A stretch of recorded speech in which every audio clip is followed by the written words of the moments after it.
The Festus High School Rocketry Club recently visited the Space Museum in Bonne Terre, and what awaited them inside was almost as exciting as winning the World Rocketry Championship last year.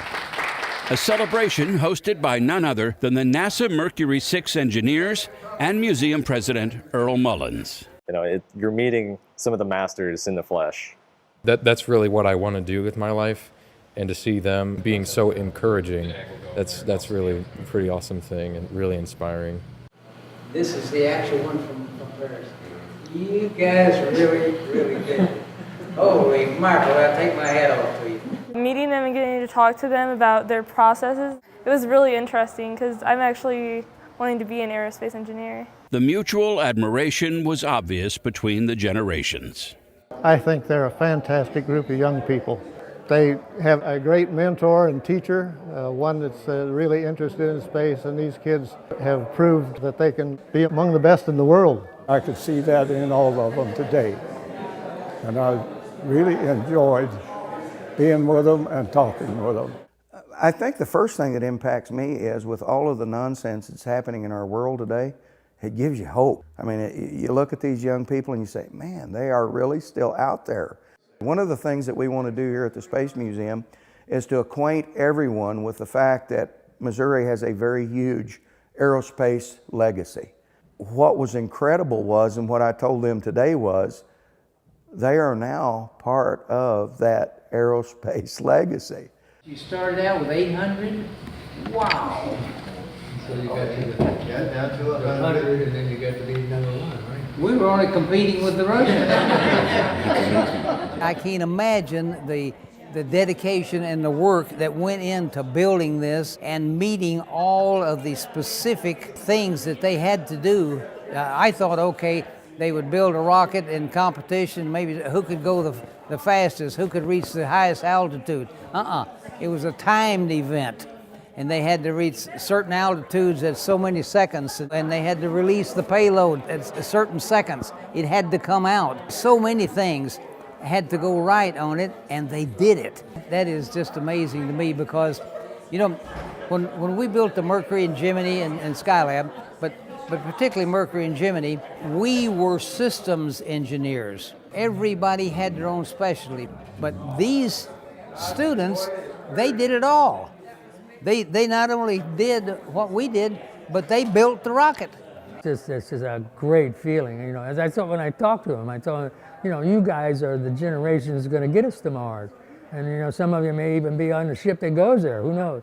I plan on studying aerospace engineering to eventually become a civilian astronaut, and this has made me want to study it more. Most of the engineers were near the same age as these students when they entered the NASA space program. I started at McDonnell Douglas on my 22nd birthday, so they're not far from that. They're so far ahead of me in knowledge that it's just unbelievable. And the training and the education that kids are getting in high school now is available to them to get. They're into more calculus. It took me 2 years or 3 years in college to get to the calculus level that these kids are doing in high school. Technology, as we know it today, was drastically different during NASA's early space exploration. It's hard for anybody now to look back at how primitive life was then as far as technology and that. So we did have the advantage that we sort of came into the field about the time technology was exploding. On Mercury, we were strictly an analog system. This iPhone I have in my pocket is I don't know how many more times powerful than what we used to put a man on the moon. It was amazing that they invented all this stuff, and they were talking about how they didn't have anything close to the technology we have today. And what they've done with it, what they had, is simply groundbreaking.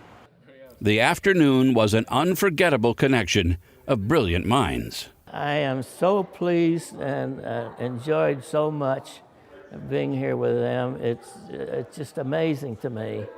It was really amazing meeting these people now because going through the museum and seeing everything that they have here and hearing all the details and stories, and then you see these people, and those are the kind of people that make that possible, and they're the reason that all this stuff is here. It was really cool to see that connection. the budding engineers were inspired by expert advice that could possibly launch their careers. We talked about how their failures had, thrust them towards success, and how every time that something went wrong, they learned 10 times as much. And because of their failures, they succeeded. You have to not be afraid to fail. If you're afraid to fail, you're never going to invent anything, you're never going to break through any barriers. Every success comes with failure. It's not a smooth, easy road when you're talking about breaking through technology. It never happens on the first time. It's like Gene Grant said, I'll tell you how we got to the moon in a decade. We went out and hired a bunch of green engineers fresh out of college that didn't know we couldn't do it. And that's how we got to the moon in a decade. That's what we see here with these young men and women in this Rocketry Club. They have a passion. Follow your passion.